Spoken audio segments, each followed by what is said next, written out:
en el corazón de la península de Yucatán, donde el sol quema la tierra caliza y las antiguas haciendas se alzan como fantasmas de una riqueza pasada, existe un lugar. No lo buscarán en los mapas turísticos, ni en las guías de viaje. Es un rancho, inmenso y silencioso, devorado lentamente por la maleza y los años. Sus muros, antes blanqueados con cal viva, ahora están desmoronándose, cubiertos de moho y leyendas. Desde afuera, solo se percibe una quietud sepulcral, un silencio que no es paz, sino el peso de una condena. Y si se atreven a mirar más de cerca, más allá de los portones oxidados, podrían notar un detalle perturbador. En el patio central, bajo el inclemente sol yucateco, hay una antigua noria. Su engranaje, de hierro forjado, gira con un chirrido lento, pausado, como si alguien la estuviera accionando. Pero no hay nadie. Solo el crujido metálico que se repite sin fin. Y a veces, muy pocas veces, en el aire denso y sofocante, se escucha un eco, un canto. Infantil, melancólico. Una canción de cuna distorsionada que se pierde entre las ruinas, donde no debería haber ninguna voz, un arrullo sin alma, un lamento perpetuo. Los viejos de la región, con sus rostros curtidos por el henequén y sus ojos que han visto nacer y morir generaciones de sufrimiento, solían advertir: no pises esas tierras. La riqueza de ahí está maldita. Está manchada con la sangre de la propia sangre. Los que viven ahí no son de Dios, son de la tierra que no quiere ser dividida. Decían que por las noches, cuando la luna llena se alzaba sobre las ruinas, un olor particular flotaba en el aire. No era el aroma dulce del azahar, ni el fresco de la lluvia sobre la tierra. Era algo dulzón y metálico, agridulce, como el de la miel fermentada mezclada con sangre. Un olor que se aferraba a la garganta, que se metía por las fosas nasales y se clavaba en la memoria, advirtiendo de un crimen que se repite. ¿Estás preparado para mirar a los ojos la auténtica oscuridad? Soy Padre del Valle, y esto es Realidad México. Aquí, en este espacio sin filtros, desenterramos lo que el miedo, la codicia o la complicidad interesada intentan sepultar bajo capas y capas de silencio y polvo. Lo que les acabo de contar, esa leyenda que se tejía en los atardeceres de Yucatán, ese canto que flotaba en el aire, no era fantasía. No era un cuento de terror para asustar a los niños desobedientes. Lo que los locales llamaban, con un escalofrío en la espalda, el rancho de la sangre unida, no era una leyenda. Era una prisión. Una prisión de carne y hueso. Una condena impuesta no por deidades, sino por la codicia humana. Una condena para los vivos, para aquellos cuyas vidas fueron marcadas antes incluso de dar su primer aliento. Esta es una de esas historias que duelen hasta el alma, perforan el espíritu y te dejan con una cicatriz indeleble. Historias que te persiguen en tus sueños más profundos y te hacen cuestionar la mismísima naturaleza de lo humano, la delgada línea entre la herencia y la perversión. Vamos a desenterrar, pieza por pieza, los secretos más íntimos y repulsivos que esta familia de terratenientes ocultó por generaciones.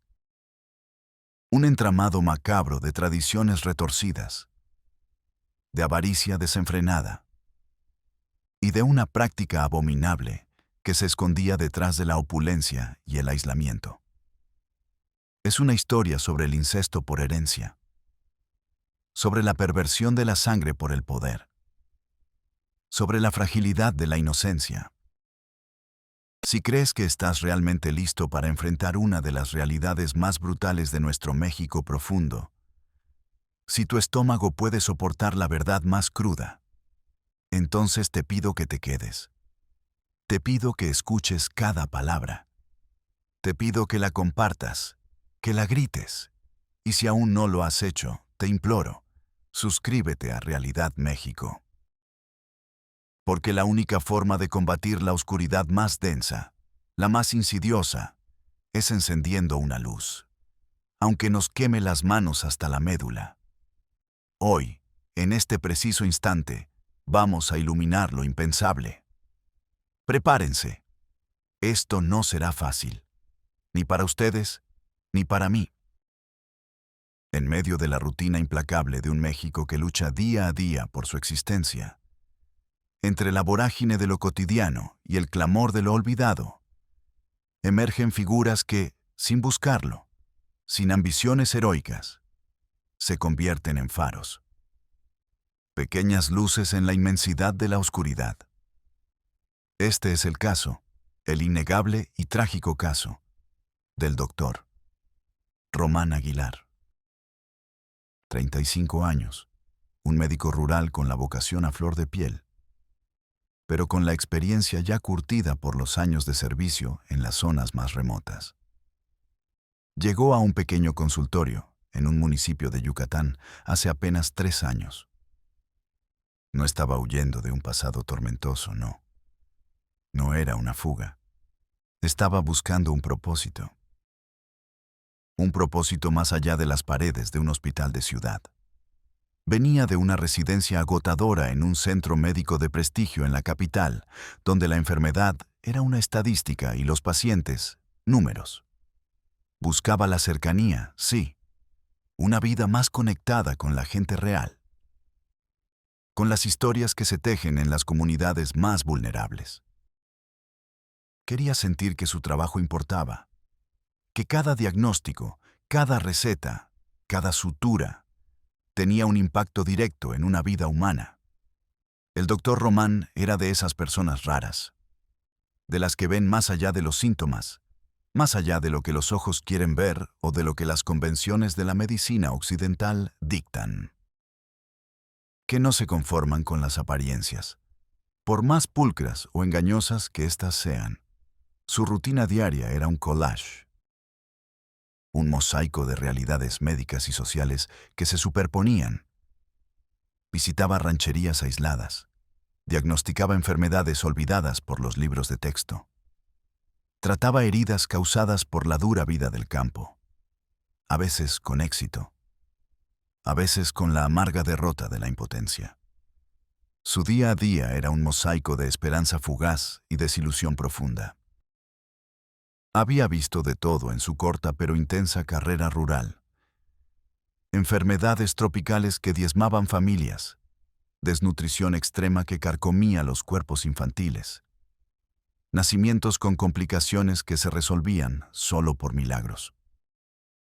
Pero nunca, ni en sus peores pesadillas de estudiante, ni en sus más retorcidas fantasías de los expedientes más oscuros de la genética, había imaginado lo que estaba a punto de encontrar. El doctor Román creía firmemente en la ciencia, en la lógica, en la capacidad humana de sanar. Creía que cada enfermedad tenía una causa, y cada causa una solución. Ingenuo, quizá, en su fe en la razón. Valiente, sin duda, en su convicción. Su mundo, hasta entonces, era predecible. Las mismas patologías, las mismas limitaciones de recursos, las mismas batallas contra la ignorancia y la desconfianza. Pequeños triunfos que se celebraban con el alma, grandes frustraciones que se procesaban en el silencio de la noche. Pero siempre había una lógica, una razón, por retorcida que fuera, detrás del caos del cuerpo humano. La mente del doctor Román era una enciclopedia andante de anatomía y fisiología, de farmacología y epidemiología. Su corazón, un pozo inagotable de compasión y empatía. Y esa combinación, esa mezcla casi única de pragmatismo científico y una humanidad desbordante, sería su bisturí y su escudo en el infierno genético que estaba por descubrir. ¿Estaba preparado? ¿Acaso alguien puede estarlo para algo así? ¿Para enfrentarse a la oscuridad más absoluta que la genética humana puede concebir? La respuesta es un rotundo no. Pero él lo haría de todos modos. El primer hilo, ese hilo casi invisible que teje la madeja de la verdad más incómoda, a menudo es insignificante. Para el doctor, Román fue casi accidental. Una pequeña desviación en una tarde rutinaria de vacunación. Revisaba los archivos polvorientos de los registros de nacimiento de las comunidades más alejadas. Un intento del gobierno por llevar un censo de salud. Un patrón, sutil al principio, le saltó a la vista, casi como una anomalía en un electrocardiograma. En varias fichas, provenientes de un mismo punto geográfico, de una hacienda inmensa y antigua no identificada en los mapas oficiales con un nombre propio, se repetía una y otra vez la misma anotación. Deformidad congénita. Sin causa aparente. Deformidades variadas, extremidades acortadas, dedos fusionados, cráneos asimétricos, labio leporino. Demasiadas para ser una coincidencia aislada. Demasiadas para ser simples mutaciones aleatorias. Decidió preguntar, de forma casual, sin levantar sospechas, a don Elías, el registrador civil más viejo del municipio, mientras revisaba unos documentos. Don Elías, con su voz carrasposa y sus ojos sagaces que habían visto pasar tantas generaciones de familias, le dijo: «Ah, doctorcito, habla de los del rancho de los herederos. Los que no dividen las tierras. Son gente aparte. Viven ahí desde la colonia. No bajan al pueblo, casi nunca. Y sí, los niños nacen con la marca. Los dedos pegados, las manos torcidas, el ojo que mira para otro lado. Dicen que es el castigo por la avaricia. Que la tierra está maldita porque la quieren solo para ellos». La conversación fue breve, apenas un susurro, ahogada entre el polvo de los legajos y el murmullo del ventilador. Pero una pequeña semilla, una minúscula gota de inquietud científica y humana, se plantó en la mente del doctor Román. Rancho de los herederos. ¿La marca? ¿Tierra maldita? Su instinto, pulido por años de diagnósticos complejos, le decía que había algo más, algo que no cuadraba en absoluto con explicaciones místicas o maldiciones. Un patrón médico, genético, que gritaba una verdad siniestra. Su deber profesional, su brújula científica, le indicaba que debía investigar cada anomalía. El doctor Román intentó el primer contacto formal. Envió un mensaje a través de un empleado de la Secretaría de Agricultura que visitaba las propiedades rurales, pidiendo permiso para visitar el rancho con una brigada de salud. La respuesta tardó semanas en llegar. Y fue un rotundo no. Un muro impenetrable. El mensaje era claro. Nuestra familia no necesita asistencia externa. Estamos bien. La salud es un asunto privado. Volvió a intentarlo con un grupo de agrónomos que estudiaban la productividad de los cultivos. Lograron acercarse a los límites de la propiedad, pero el rancho permanecía impenetrable. Los altos muros de piedra, las cercas electrificadas, los perros guardianes. Todo era un sistema de seguridad implacable. El silencio, denso y pesado como la humedad del ambiente, era la única respuesta. La hacienda parecía una fortaleza, camuflada entre los sembradíos. Era una propiedad sellada, una fortaleza de sombras y secretos. La negativa a ser contactados era, de alguna manera, desafiante. No es que fueran primitivos, no, eran ricos y poderosos, y estaban clausurados al mundo, cerrados a cal y canto. como si protegieran un tesoro inmenso o un secreto innombrable, algo tan horrendo que no podía ver la luz del día. ¿Qué escondían esas familias? ¿Por qué tanto aislamiento? ¿Qué valía más que la salud de sus propios hijos? Empezó a preguntar a otros trabajadores de haciendas cercanas, de forma sutil, sin alarmar, sin señalar. Las respuestas eran evasivas, como si un velo de temor o de complicidad los cubriera. «Son muy suyos, doctorcito», decían con la mirada perdida. «No les gusta que los molesten. Ya sabe cómo es la gente de dinero, muy celosa de sus cosas y de su sangre. Siempre han sido así. Desde mis abuelos cuentan que son gente muy de su tierra, muy peculiar, muy de preservar la pureza». Un muro de silencio. Un muro tejido con hilos de miedo a los terratenientes, de ignorancia voluntaria y de una extraña, casi sacrílega, reverencia por la supuesta tradición de esa familia. ¿Miedo a qué? ¿A perder el trabajo? ¿A las represalias? El doctor Román sentía una creciente, una punzante incomodidad. Esa aparente autonomía extrema, lejos de tranquilizarlo o darle una explicación lógica, encendía una alerta roja en lo más profundo de su ser científico.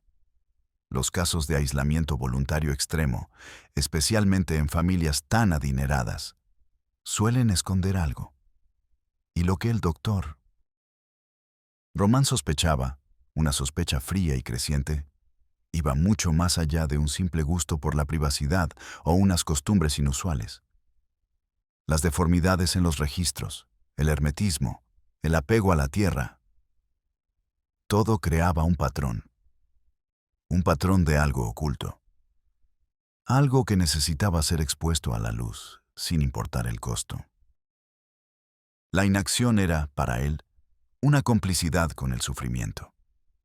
Su superior en la Secretaría de Salud, el doctor Benavides, un hombre pragmático y agotado por la burocracia, le dijo con voz firme pero condescendiente: «Román, ya lo hablamos. Si no hay una denuncia formal de un familiar o un empleado, si no hay un indicio claro de epidemia o delito, no podemos organizar una inspección forzada. Es propiedad privada, es un tema delicado.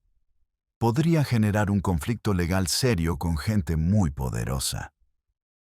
Pero el doctor Román no podía ignorarlo. Las palabras de don Elías, ese «no dividen las tierras», los patrones genéticos de las deformidades, la duda lo carcomía. ¿Y si había niños sufriendo en ese rancho? ¿Y si no era una maldición, sino una elección deliberada? La idea se fue gestando, audaz, temeraria. La ley, a veces, es lenta, demasiado lenta, y las vidas se desvanecen, se pierden. La ciencia, a veces, debe abrirse paso a la fuerza para salvar. El doctor Román decidió volver al día siguiente, esta vez sin avisar. Solo. Armado solo con su intuición, su valentía y un pequeño dron de uso recreativo, que se convertiría en sus ojos.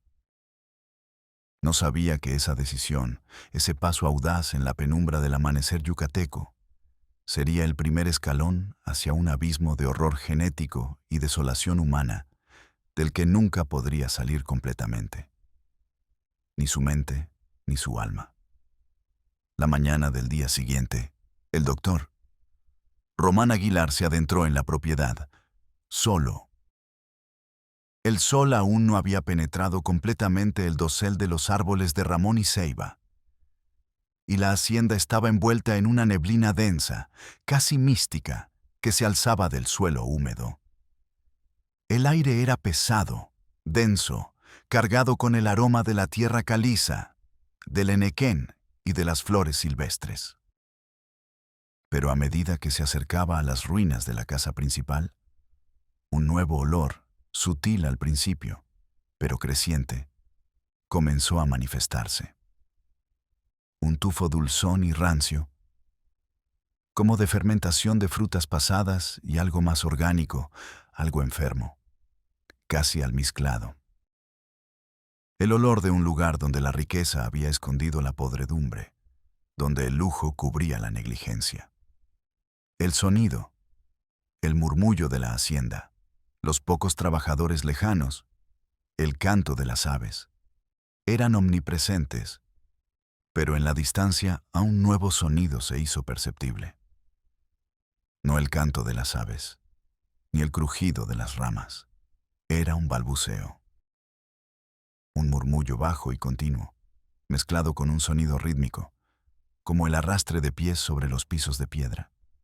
Y luego, un llanto, agudo, distante, un llanto que no era de dolor, sino de una desesperación silenciosa, un gemido de quien no conoce el alivio.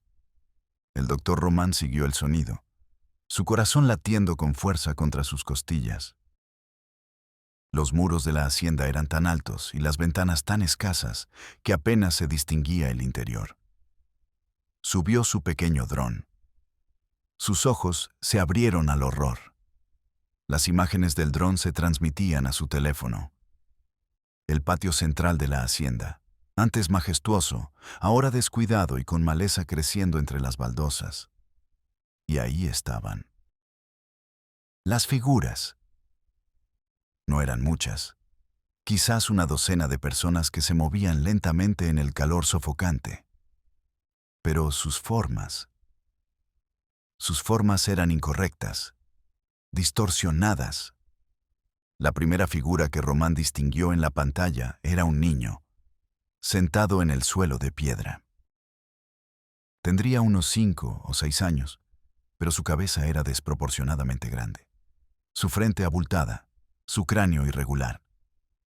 Sus ojos, grandes y separados, miraban fijamente a la nada, con una desviación pronunciada. Sus manos, pequeñas y toscas, tenían los dedos fusionados, como pequeñas aletas, y una muñeca rota, visiblemente mal curada. Sus cuerpos eran mapas de un sufrimiento genético. Piel pálida, casi translúcida, a pesar del sol yucateco, cubierta de manchas y pequeñas cicatrices. Las extremidades, a menudo, acortadas o torcidas, con articulaciones deformes, músculos atrofiados, ojos que miraban sin ver o que lo hacían con una desviación profunda y constante. Había más.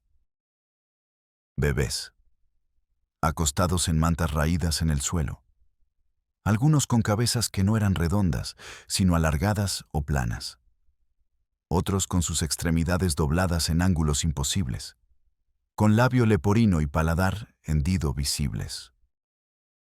Adolescentes y adultos, con rostros marcados por la asimetría facial, con mandíbulas prominentes o hundidas, con narices aplastadas, con orejas deformes y sin lóbulo. Algunos arrastraban los pies. Su forma de andar era irregular y dolorosa, casi un arrastre. Otros apenas podían moverse, sentados en el suelo, balanceándose rítmicamente, emitiendo sonidos guturales. El olor se intensificaba, incluso a través de la distancia. El tufo dulzón a orina y a enfermedad, a piel sin lavar, a suciedad acumulada. El aire era denso, pesado, pegajoso en su piel. Un aire que le asfixiaba los pulmones con cada respiración. El tacto del aire húmedo sobre su rostro le provocaba escalofríos.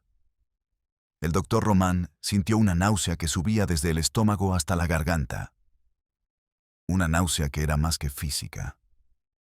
El shock clínico y humano se apoderó del doctor. Román con una fuerza brutal.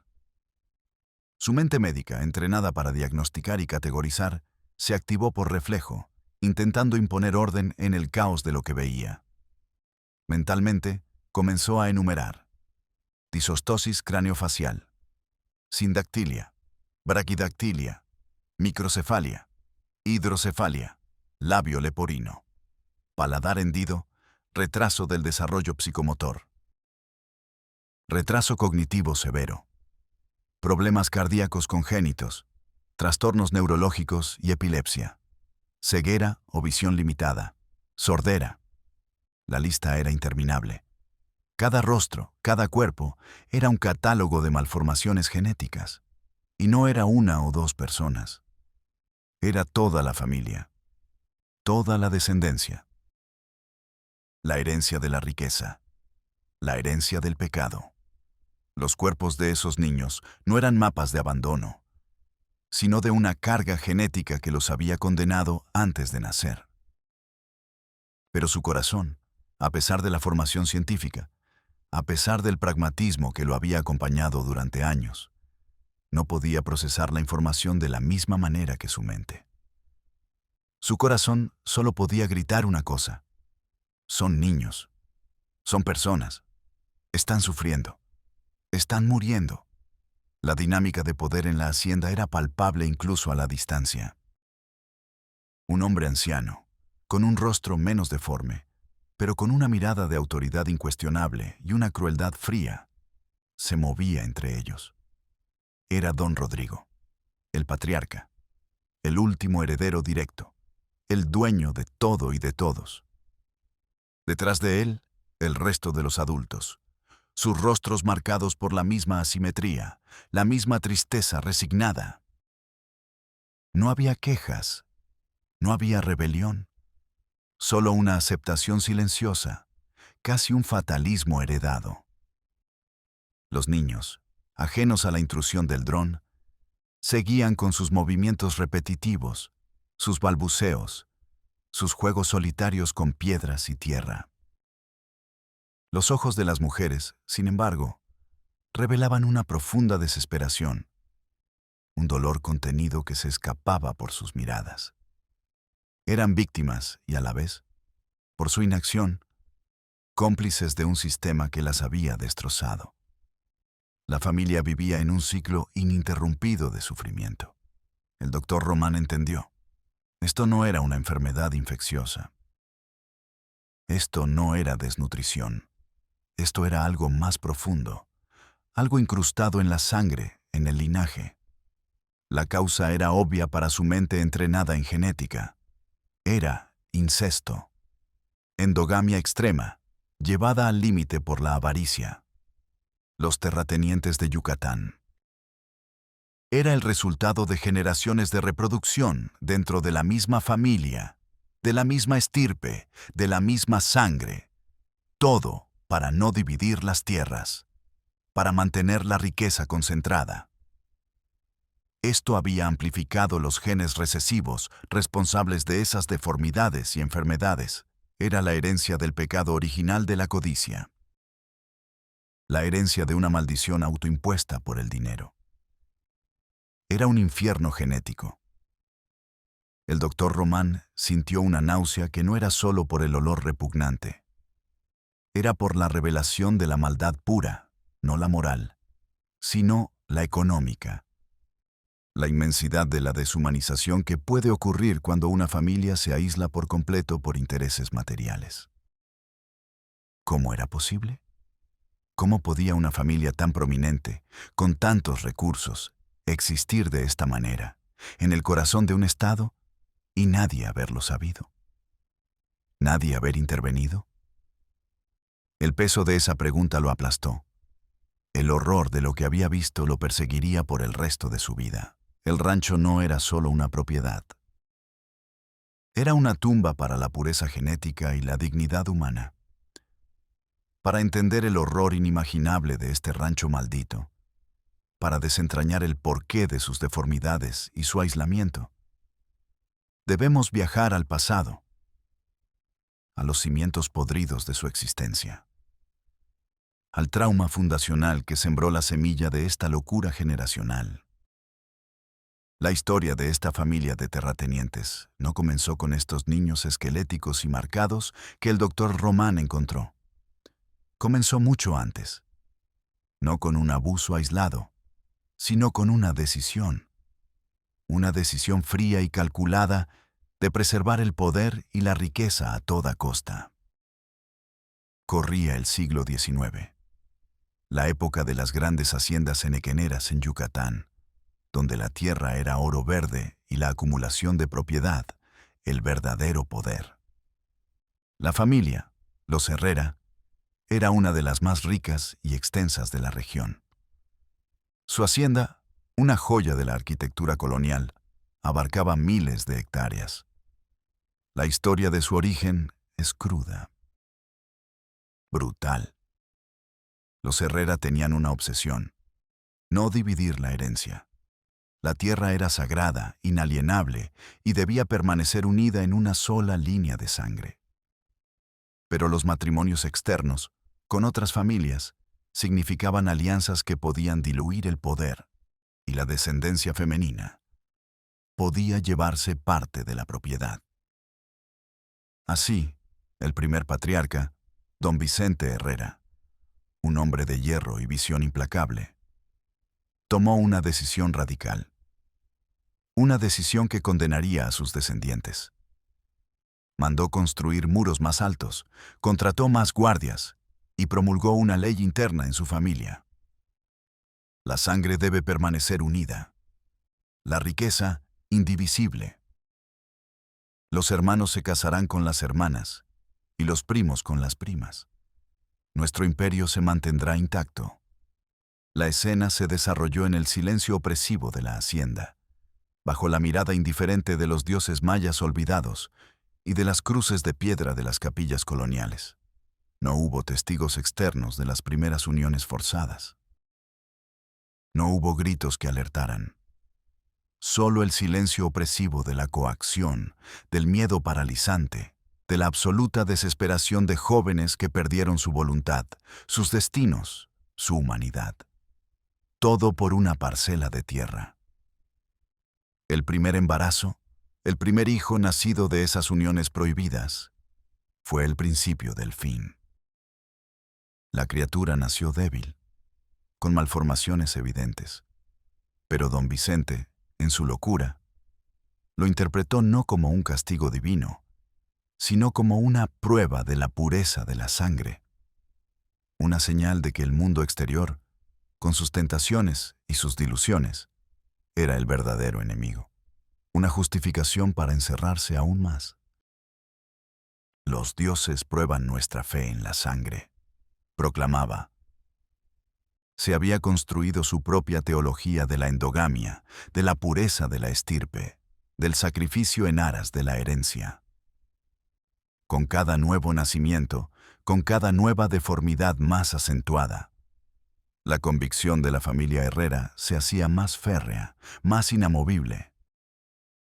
La pureza de su linaje solo podía mantenerse en el aislamiento total del mundo, en la negación absoluta de la realidad externa, de sus peligros y de sus tentaciones. En la creación de un mundo propio, un universo paralelo, donde el patriarca de turno era el único Dios, el único juez, el único dictador, y el testamento de don Vicente, su arma más afilada, su código de control. La hacienda se convirtió en su templo, sus habitantes, sus feligreses mudos y sumisos. El trauma fundacional no fue un evento único y aislado. Fue una serie de matrimonios forzados, de nacimientos de niños destinados al sufrimiento, de encierro perpetuo, que se solidificaron en una existencia. Una vida sin elección, una muerte en vida, un infierno genético en la tierra, alimentado por la codicia. ¿Cómo pudo este horror germinar y crecer sin que nadie lo detuviera durante casi 2 siglos? La arquitectura del silencio de esta familia terrateniente fue meticulosamente construida y mantenida durante generaciones. El linaje de los Herrera, descendientes directos de don Vicente, eran los ingenieros de esta prisión invisible, los carceleros sin barrotes visibles. Establecieron reglas férreas, inquebrantables. No hablar con extraños, bajo ninguna circunstancia. El mundo de afuera es una amenaza a nuestra herencia. Cualquier contacto con el exterior trae la impureza, la enfermedad, la dilución de nuestra sangre y de nuestras tierras. La supervivencia de nuestra estirpe, la preservación de nuestra riqueza, solo se encuentra en la unión de nuestra propia sangre. El miedo se volvió el aire que respiraban. El miedo a perder la fortuna. El miedo al patriarca de turno, su encarnación terrenal del poder. El miedo al castigo, que siempre estaba latente. El miedo al mundo exterior, ese gran desconocido que podía arrebatarles lo que consideraban suyo. Un miedo omnipresente que se incrustó en el ADN cultural de cada miembro, generación tras generación, deformando sus mentes y sus almas. Un miedo que los ataba más fuerte que cualquier cadena. Pero, ¿cómo pudo un Estado entero ser cómplice, por omisión, por ceguera voluntaria, de un horror de tal magnitud? ¿Cómo es posible que décadas de este infierno pasaran desapercibidas en pleno siglo XX y XXI, en una de las familias más conocidas de Yucatán? Hablamos con un exabogado de Mérida, don Roberto Canul, ya retirado, que manejó algunos litigios de la familia en los años 80. Sí, se oían cosas, nos dijo, su voz un susurro de remordimiento. Rumores sobre la peculiaridad de los Herrera. Sobre matrimonios entre primos cercanos, sí. Pero nunca hubo una denuncia formal. Nunca vimos algo concreto de incesto. Siempre se manejó con extrema discreción. Su poder económico les permitía controlar todo. Cualquier médico que intentara investigar era despedido. Cualquier empleado que hablara de más desaparecía. Eran intocables. Y su fortuna, inmensa, silenciaba cualquier pregunta incómoda. Los registros de nacimiento eran privados. ¿Qué íbamos a hacer? ¿Enfrentarnos a la familia más influyente del Estado sin pruebas? ¿Era respeto a la privacidad o miedo a la confrontación? ¿Ignorancia o complicidad silenciosa? ¿En qué momento la delgada línea entre la autonomía familiar y la negligencia criminal se desdibujó hasta desaparecer? Hablamos con doña Candelaria, una anciana nana que trabajó para los Herrera en su juventud. Sus ojos, llenos de dolor y miedo, se llenaron de lágrimas al recordar. Vi nacer a los niños. Eran diferentes. Sus manos, sus pies, sus ojos. Algunos no hablaban. Otros no podían caminar. La señora de la casa, la madre, siempre triste, siempre con la mirada perdida. Los llamaban los pequeños bendecidos. Pero yo sabía que no era bendición, era una maldición. Pero si hablaba, me quedaba sin trabajo. Mi familia se moría de hambre. ¿A quién le iba a decir? ¿Quién me iba a creer? ¿Quién iba a intervenir contra una familia tan poderosa? La nana se encogió de hombros. La culpa y la impotencia aún la carcomían después de décadas. Uno solo quería sobrevivir. No sabía que estaba siendo testigo de un infierno viviente. Solo vi mucho dinero y mucho dolor. Incluso los funcionarios de gobierno que operaban en la región en las décadas pasadas tenían sus propias justificaciones. Son grandes contribuyentes, nos dijo un ex secretario de gobierno. Generan empleos, su hacienda es un motor económico. No podemos fiscalizar a todas las familias de la élite. Y mientras no haya un delito visible, una denuncia formal, nuestra intervención es limitada. Su fortuna les permitía manejar todo. Incluso los médicos a domicilio que contrataban eran sus propios empleados. La ceguera colectiva. La comodidad de la ignorancia autoimpuesta. La reticencia a desafiar lo que parecía ser una profunda tradición familiar, aunque fuera excéntrica, aunque gritara por su propia anomalía. la complicidad silenciosa de un Estado que se negó a ver, que prefirió el rumor al cuestionamiento, la comodidad al dinero. La pregunta retórica resuena en cada rincón de este país. ¿Cuántas veces el miedo a la intromisión, el respeto malentendido a la privacidad o a la tradición, es más grande que el valor de la intervención? ¿Cuántas veces una obsesión por la herencia se convierte en un velo para la depravación más absoluta? ¿Y cuántas familias de terratenientes existen hoy, en las profundidades de nuestras propiedades privadas, donde nadie pregunta, donde los rumores se ahogan en la indiferencia y el poder? La raíz del silencio no era simple. Era la combinación tóxica de una codicia desmedida, un patriarca déspota y una sociedad que prefería no mirar, no escuchar, no saber, amparándose en la tradición y el dinero. El doctor Román sabía que el tiempo apremiaba. Cada hora que pasaba, cada minuto, era una eternidad perdida para esos niños, para esa familia entera que vivía en la sombra de la deformidad. La visión de sus cuerpos marcados, de sus ojos que no comprendían su propia tragedia, la podredumbre genética que se había adherido a sus almas, lo perseguía sin cesar. No podía dormir, no podía comer.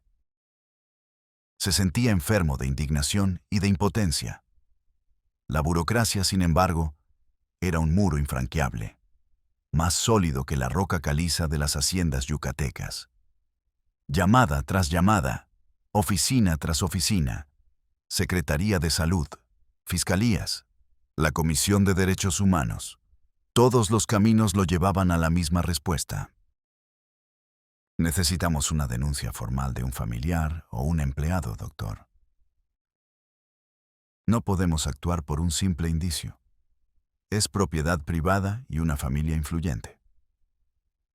No tenemos recursos humanos ni logísticos para una inspección de esta magnitud sin una orden judicial clara.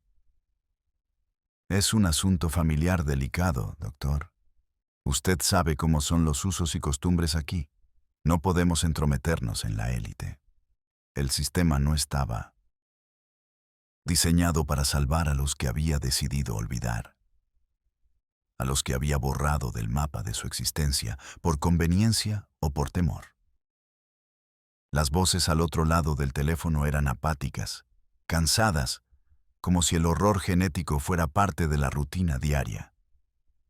Los informes que presentó, detallados hasta la última anomalía, urgentes, desgarradores, con las fotos del dron que mostraban la evidencia de las deformidades, parecían caer en un pozo sin fondo, sin eco, sin respuesta. Sentía una impotencia rabiosa, que le quemaba las entrañas, como si estuviera gritando bajo el agua, sus pulmones a punto de estallar, y nadie lo escuchara, nadie se inmutara. Son niños. Están sufriendo deformidades irreversibles. Están muriendo. No pueden esperar más. Pero sus palabras se estrellaban una y otra vez contra el cemento frío de la indiferencia institucional, el miedo al poder y la barrera del status quo. Se encontró con puertas cerradas de par en par, con miradas de desconfianza. ¿Quién era él? Un simple médico rural, para irrumpir en la vida de una familia tan poderosa y respetada, por muy marcada que fuera. La gente del pueblo cercano, aunque ya sabían que el doctor Román estaba investigando a los Herrera, y los rumores de su hallazgo comenzaban a crecer como la maleza. Seguían evitando el tema, como si hablar de ello los contaminara. El miedo, ese viejo miedo que había permitido la construcción de los muros de la hacienda, era contagioso. Pero el doctor Román no se rindió. No podía.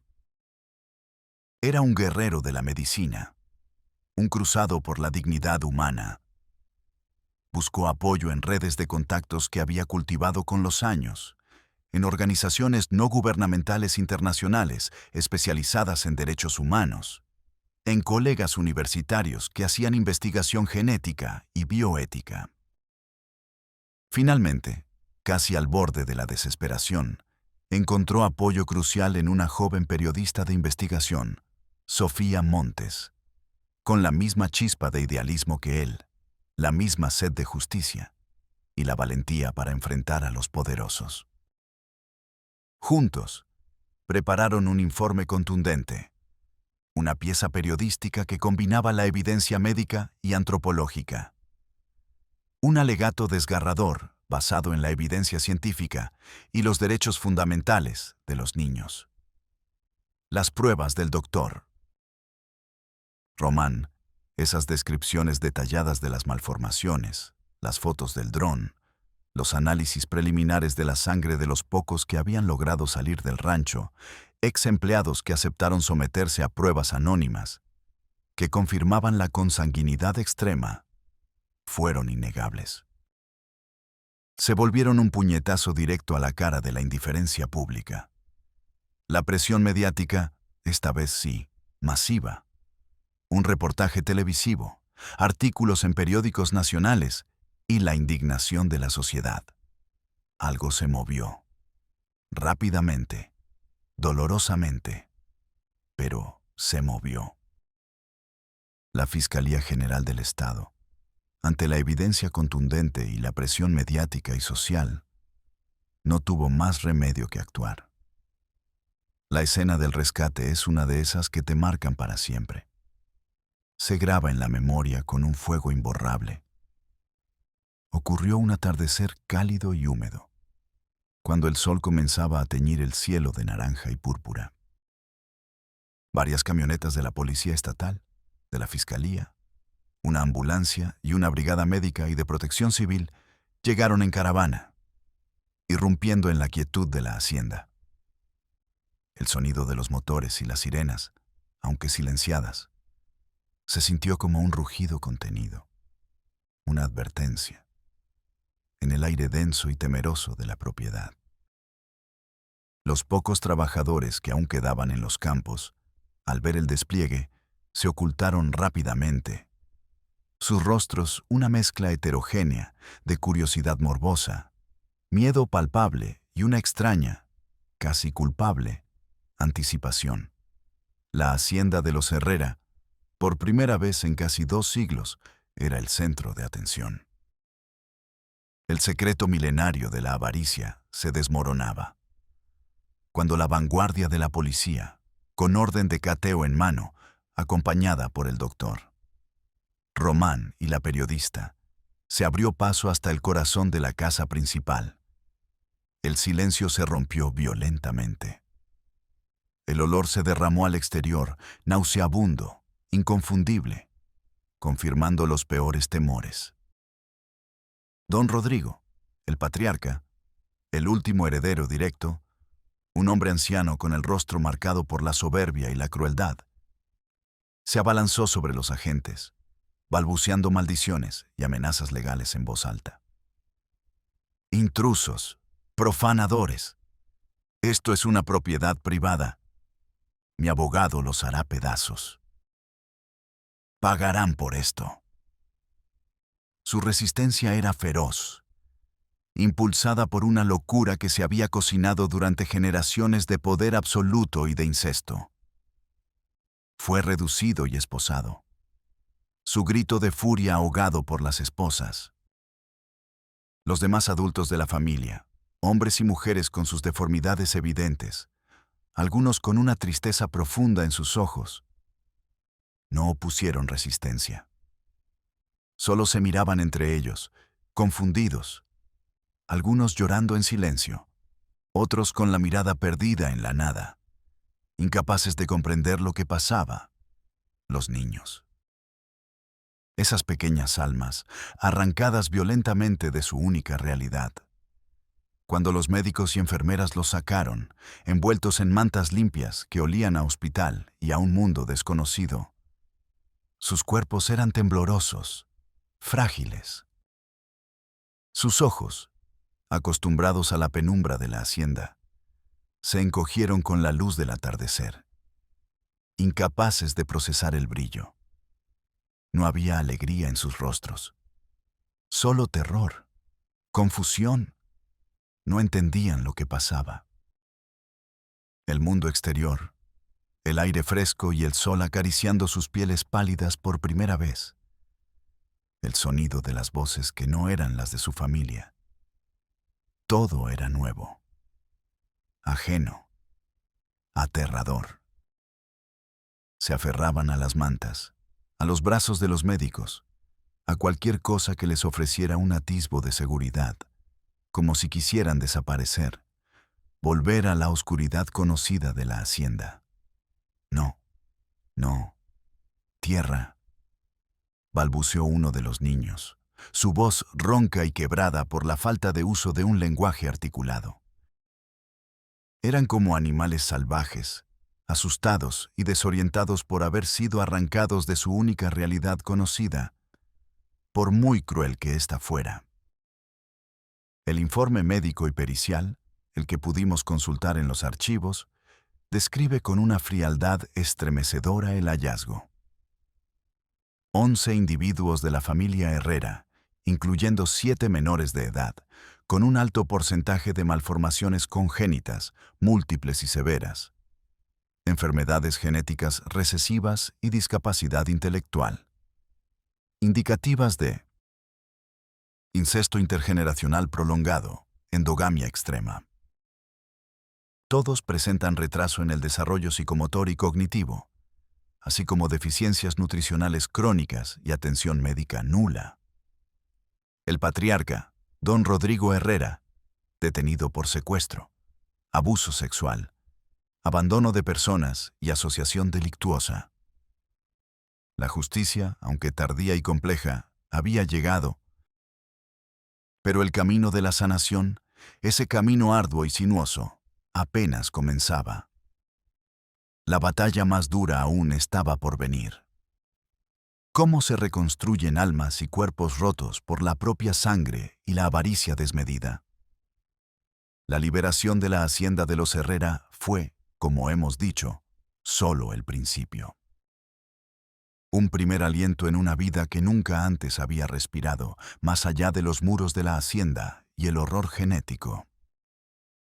Los miembros de la familia, ahora identificados por nombres individuales asignados por los trabajadores sociales y psicólogos, fueron trasladados de urgencia a hospitales especializados en Mérida y, los casos más complejos y con necesidad de atención neurológica intensiva, a la Ciudad de México. La fase 1. Diagnóstico exhaustivo y adaptación. Los médicos, acostumbrados a ver horrores en los hospitales públicos, se quedaron sin palabras ante la magnitud y la variedad de las malformaciones genéticas y el abandono. Sus rostros, profesionales y endurecidos por años de sufrimiento ajeno, reflejaban una mezcla de horror y piedad que pocas veces se ve. Los diagnósticos fueron devastadores.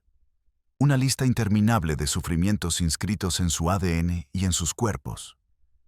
Desnutrición crónica severa en la mayoría de los niños.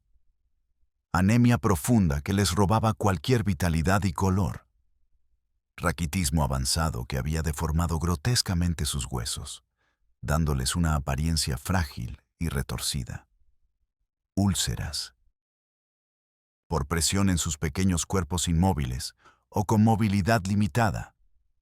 Infecciones cutáneas y respiratorias crónicas por la falta de higiene. Caries profundas y mandíbulas deformes que dificultaban la alimentación. Huesos frágiles, listos para romperse al menor impacto. Pero lo más alarmante, lo que más conmovió a los profesionales de la salud mental, fue el diagnóstico neurológico y psicológico. Desarrollo cognitivo severamente retrasado para su edad cronológica en casi todos los individuos. Mutismo selectivo extremo. Apenas balbuceaban sonidos guturales y solo bajo extrema presión. Trastorno de apego reactivo. Rechazaban cualquier contacto físico con los extraños, incluso con los médicos. estrés postraumático complejo que se manifestaba en terrores nocturnos, crisis de ansiedad paralizantes y movimientos estereotipados. Eran, en esencia, niños y adultos criados en la oscuridad de la ignorancia y la endogamia, sin lenguaje articulado o con un lenguaje primitivo limitado a su núcleo familiar, sin habilidades sociales básicas, sin la más mínima comprensión del mundo exterior, de sus reglas, de su tecnología, sin siquiera saber lo que era un color más allá del gris de las piedras y el verde del henequén. El simple acto de un baño se convirtió en una odisea, una batalla. Por primera vez en su vida, sintieron el agua caliente en su piel. No gritaron de dolor, como se podría esperar de las heridas. Gritaron de miedo. El vapor ascendiendo, el jabón resbaladizo, el tacto suave pero firme de las enfermeras. Todo era una agresión para sus sentidos hipersensibles, acostumbrados solo a la aspereza y al frío de la tierra. Tuvieron que ser bañados con extremo cuidado, casi a la fuerza, sus cuerpos rígidos por el terror. La comida, nutritiva y variada, preparada con todos los nutrientes que sus cuerpos famélicos necesitaban, les provocaba un rechazo visceral. Estaban acostumbrados a una dieta monótona y deficiente, basada en lo poco que cultivaban. Tuvieron que ser alimentados por sonda al principio, luego con alimentos blandos, papillas, cucharadas diminutas, muy lentamente, con una paciencia infinita de parte del personal médico y de enfermería. El sol brillante de Yucatán, la luz artificial de los pasillos blancos y brillantes del hospital, los ruidos constantes de la gente, de los aparatos médicos, de las alarmas. Todo era un asalto sensorial incesante. Se encogían en sí mismos. Se tapaban los oídos con sus manos frágiles y a menudo deformes. Se acurrucaban en las esquinas de la cama o debajo de ella. El mundo exterior, tan anhelado por el doctor. Román y el equipo de rescate era ahora su nueva prisión, su nueva fuente de terror.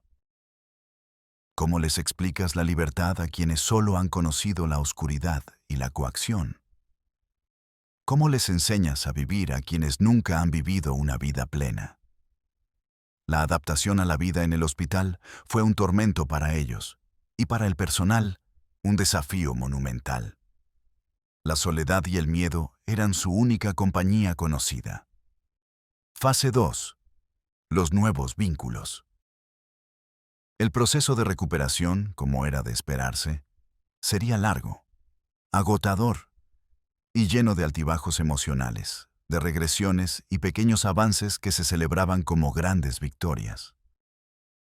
Aquí entraron los ángeles guardianes, esas almas nobles que se dedican a los casos más difíciles, a los que nadie más quiere mirar, a los que la sociedad había olvidado.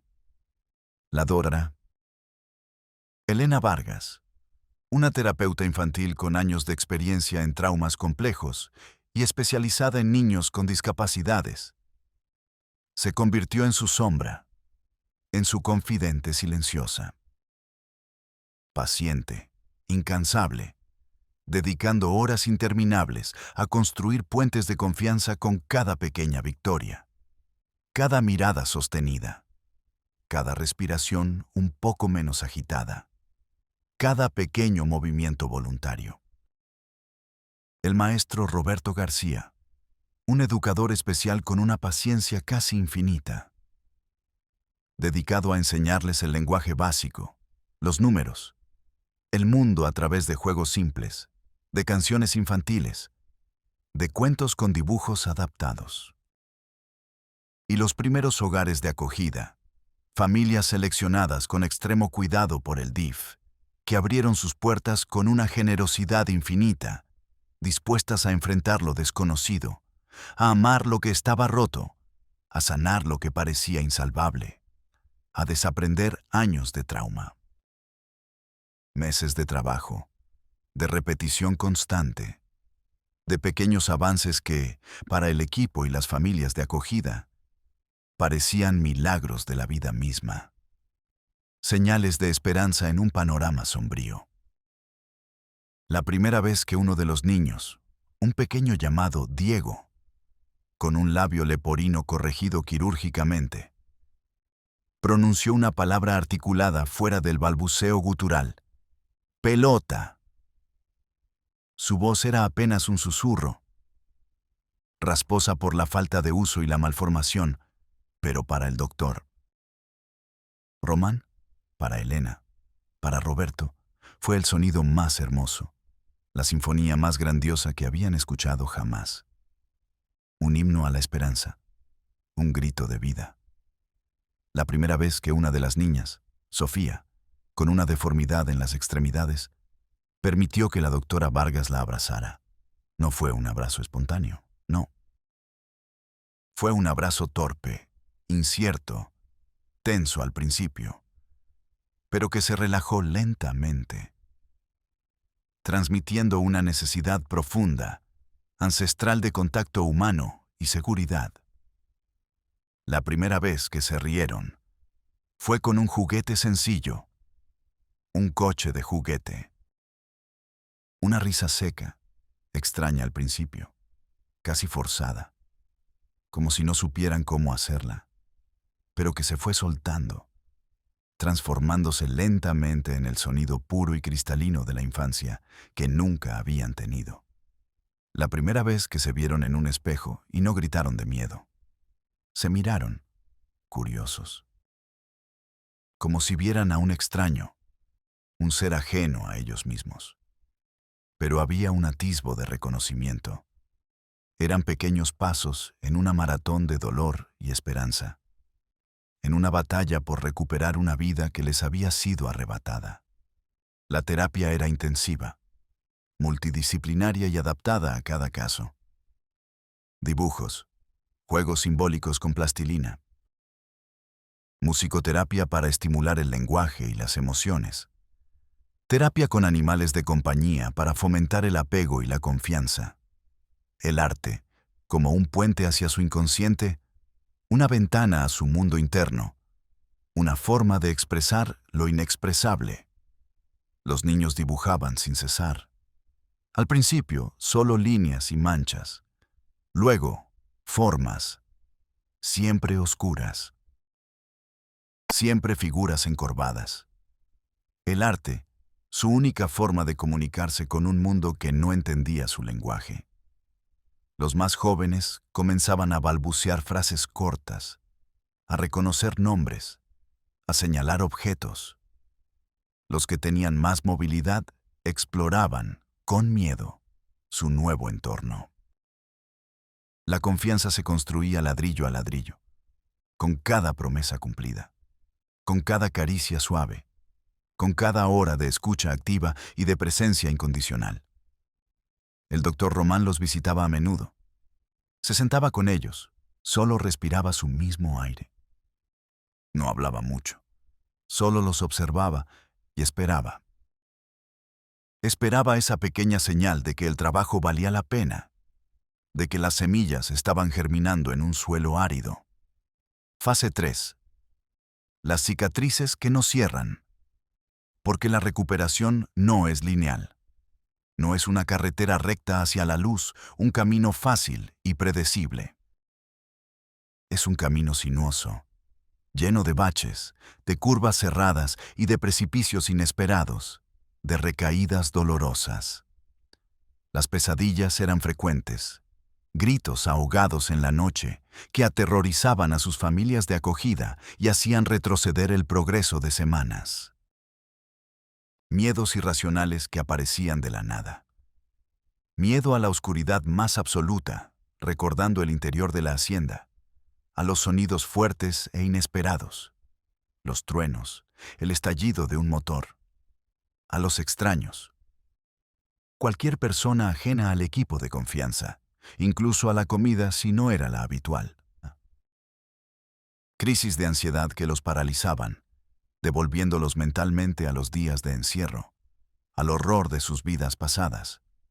Recordaban, a su manera, con fragmentos de imágenes, de olores putrefactos de la hacienda, de sensaciones de frío, hambre y opresión.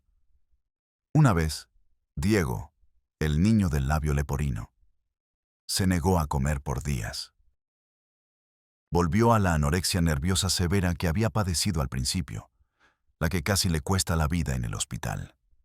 La causa: escuchó la palabra tierra en una conversación. Para él, tierra estaba asociada al rancho, a la hacienda, a la herencia que los había condenado. La regresión fue dura. Horas de terapia para desvincular la palabra del trauma, para que tierra volviera a ser solo un sustantivo. Meses de trabajo, de avances, se veían amenazados por una simple palabra. Esto añadió realismo a la brutalidad del trauma y a la complejidad de la rehabilitación. El camino sería largo, y las cicatrices, aunque invisibles para algunos, permanecerían. Pero justo cuando el doctor Román y el equipo pensaban que lo peor había pasado, que habían tocado fondo y estaban empezando a subir de forma constante, una de las víctimas, la niña de 8 años, Sofía, con sus manos deformes, empezó a dibujar con una insistencia obsesiva. Dibujaba sin parar, con trazos temblorosos pero extrañamente deliberados. Dibujaba un árbol. Pero no era un árbol cualquiera. Era un árbol genealógico. Y lo que dibujó, cuando finalmente se atrevió a señalar y balbucear unas palabras, reveló que había otro secreto. Uno que ni siquiera el doctor Román, el catalizador de todo, había sospechado. Otro nivel de horror. Otro eslabón en la cadena de tormento genético y de la avaricia. El dibujo de Sofía, interpretado por los terapeutas, hablaba de los que se fueron, de ramas de ese árbol genealógico que habían logrado escapar en el pasado. Y esas ramas, aparentemente libres, habían llevado consigo la maldición de la sangre. Un nuevo abismo se abría ante ellos. La locura del incesto por herencia no conocía límites. ¿Cuántas vidas más había consumido el silencio y la desesperación en otras partes del país? Hoy, varios años después de aquel rescate que conmovió a un país entero, y de la revelación de una verdad aún más sombría sobre el incesto endémico por avaricia, ¿dónde están las víctimas de la hacienda de los Herrera?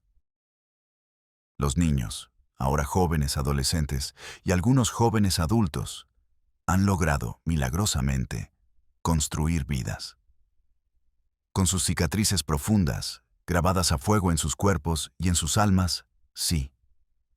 Cicatrices físicas que nunca desaparecerán, y cicatrices emocionales que sanarán lentamente, pero nunca del todo. Pero vidas propias. Vidas llenas de pequeños logros y grandes batallas internas. Diego, el niño del labio leporino, ha encontrado una pasión inesperada por la cocina, adaptando técnicas con sus manos. Sus manos, que una vez fueron mapas de abandono, ahora crean sabores y aromas. Siente una conexión especial con los alimentos, con la nutrición. Sofía, la niña que dibujó el árbol genealógico, ha descubierto su talento para la costura, creando hermosos diseños a pesar de sus manos. Su arte es una forma de expresión y de terapia. La familia ha sido adoptada por nuevas familias que les han dado amor incondicional, construyendo un nuevo linaje, uno de afecto y apoyo. Han aprendido a leer, a escribir, a socializar, aunque con dificultades y una sensibilidad especial. No son normales, nunca lo serán en el sentido convencional.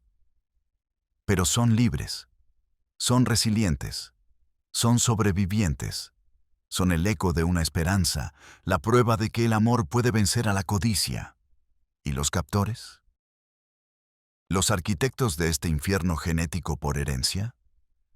Don Rodrigo Herrera, el patriarca, el déspota, el avaro, murió en prisión, poco después de ser condenado a la pena máxima por secuestro, abuso sexual, abandono de personas y asociación delictuosa. Su final fue solitario, sin arrepentimiento aparente, aferrado a la idea de que había protegido la herencia. Los demás adultos de la familia, los que no tenían deformidades graves, fueron reubicados en comunidades vecinas y sometidos a programas de rehabilitación y reeducación. Muchos aún luchan por comprender la magnitud de lo que hicieron y lo que sufrieron. Los más afectados mentalmente fueron internados en centros especializados, incapaces de procesar la magnitud del trauma y su propia complicidad. El doctor Román Aguilar, el catalizador de la verdad, sigue en su ardua labor en las zonas rurales de Yucatán. Con más canas, con más arrugas en los ojos que delatan las noches sin dormir y el peso de lo que ha visto, pero con la misma chispa de idealismo que lo impulsó aquel fatídico día. El caso de los Herrera lo marcó, sí, lo cambió para siempre, pero también lo fortaleció, lo forjó en acero.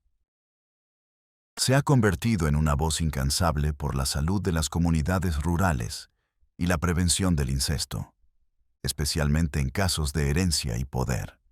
Lucha con más ahínco, sabiendo el infierno que puede esconderse detrás de los muros de una hacienda, en cualquier rincón, en cualquier familia obsesionada con el dinero. La hacienda de los Herrera fue expropiada.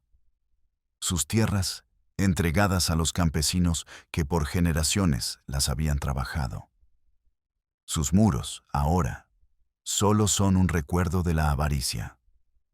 La historia de los Herrera terminó, al menos su capítulo más oscuro y secreto. Pero la realidad que la hizo posible, esa cruel realidad del incesto por avaricia, sigue ahí afuera, acechando, en cada rincón de nuestras grandes propiedades privadas, en cada familia que se encierra en sí misma, por orgullo o por dinero mal habido, en cada niño que nace con una marca inexplicable, cuyo dolor es ignorado por conveniencia, en cada rumor que elegimos desestimar como chismorreo de pueblo o envidia, en cada vez que priorizamos el respeto a la propiedad privada sobre la protección de la vida y la dignidad humana, en cada vez que la codicia se confunde con la tradición y la legitimidad. Esta historia no es solo un caso aislado de incesto y deformidades. Es un espejo. Un reflejo brutal de las sombras más oscuras que se esconden en la sociedad, de la facilidad con la que una tradición puede ser pervertida hasta lo irreconocible por el poder económico, de la indiferencia que permite que el horror florezca sin control. Nos obliga a todos y cada uno de nosotros a cuestionar: ¿qué tan bien conocemos los rincones de nuestro propio país? ¿Qué tan dispuestos estamos a mirar donde nadie quiere ver? ¿Estamos realmente protegiendo a los más vulnerables? ¿O estamos construyendo muros de silencio con nuestras propias manos, con nuestra propia ceguera voluntaria y nuestro miedo al poder? Soy padre del Valle. Y en realidad, México, creemos que la única forma de combatir la oscuridad más densa, la más insidiosa, es encendiendo una luz, por pequeña que sea, por mucho que nos cueste, aunque nos queme las manos hasta la médula. Nos vemos en la próxima historia, donde seguiremos desenterrando lo que otros quieren ocultar.